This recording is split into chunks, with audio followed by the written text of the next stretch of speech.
ମଗଡ଼ା ବ୍ଲକର ବିଭିନ୍ନ ସ୍ଥାନରେ ରାମନବମୀ ପାଳିତ ଯୋଗଦେଲେ ମନ୍ତ୍ରୀ। ମୟୂରଭଞ୍ଜ ଜିଲ୍ଲା ମଗଡ଼ା ବ୍ଲକର ବିଭିନ୍ନ ସ୍ଥାନରେ ବିଭିନ୍ନ ସଂଗଠନ ଏବଂ କମିଟି ତରଫରୁ ମର୍ଯ୍ୟାଦା ପୁରୁଷ ଶ୍ରୀ ରାମଚନ୍ଦ୍ରଙ୍କ ଜନ୍ମୋତ୍ସବ ବା ରାମନବମୀ ମହା ଆଡ଼ମ୍ବରରେ ପାଳନ କରାଯାଇଛି। ସକାଳୁ ସନ୍ଧ୍ୟା ପର୍ଯ୍ୟନ୍ତ ସାରା ଅଞ୍ଚଳ ରାମ ନାମ ଧ୍ୱନିରେ ଗୁଞ୍ଜରିତ ହୋଇଥିଲା।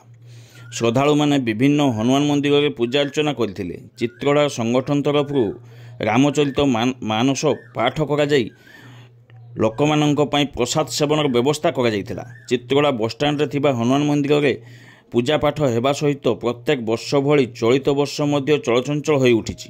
ଏହି ପରିପ୍ରେକ୍ଷୀରେ ମନ୍ଦିର ସମ୍ମୁଖରେ ପ୍ରସାଦ ସେବନର ବ୍ୟବସ୍ଥା କରାଯାଇଥିବା ବେଳେ ହଜାର ହଜାର ସଂଖ୍ୟାରେ ଶ୍ରଦ୍ଧାଳୁଙ୍କ ଭିଡ଼କୁ ଦୃଷ୍ଟିରେ ରଖି ପୁଲିସ ପକ୍ଷରୁ ବ୍ୟାପକ ସୁରକ୍ଷା ବ୍ୟବସ୍ଥା କରାଯାଇଛି। ଏହା ବ୍ୟତୀତ ବ୍ଲକର ଶିର୍ଷାପାଳ, ଝିଙ୍କିଲିଆ ଛକ, ମାଳିହତା ଛକ, ବାରମାଇଲ ଛକ ଆଦି ବିଭିନ୍ନ ସ୍ଥାନରେ ରାମନବମୀ ପାଳନ କରାଯାଇଛି। ତେବେ ମାଳିହତାଠାରେ ବହୁ ଆଡ଼ମ୍ବରରେ ରାମନବମୀ ପାଳିତ ହୋଇଛି।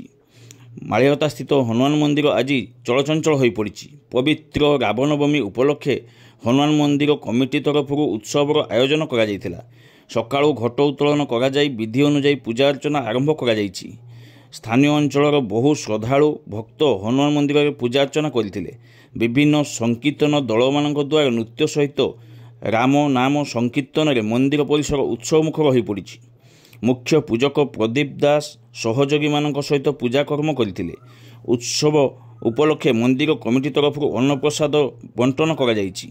ପ୍ରାୟ 5000ରୁ ଉର୍ଦ୍ଧ୍ୱ ଭକ୍ତ ପ୍ରସାଦ ପାଇଥିଲେ। ସନ୍ଧ୍ୟାରେ ପୂର୍ଣ୍ଣାହୁତି ଦିଆଯିବାର ବ୍ୟବସ୍ଥା ରହିଛି। ତେବେ ଉକ୍ତ ଉତ୍ସବରେ ମଗଡ଼ା ବିଧାୟକ ତଥା ନଗର ଉନ୍ନୟନ ମନ୍ତ୍ରୀ ଡକ୍ଟର କୃଷ୍ଣଚନ୍ଦ୍ର ମହାପାତ୍ର ଉପସ୍ଥିତ ରହିବା ସହିତ ମନ୍ଦିରରେ ଆଶୀର୍ବାଦ ନେଇଥିବା ଦେଖିବାକୁ ମିଳିଥିଲା।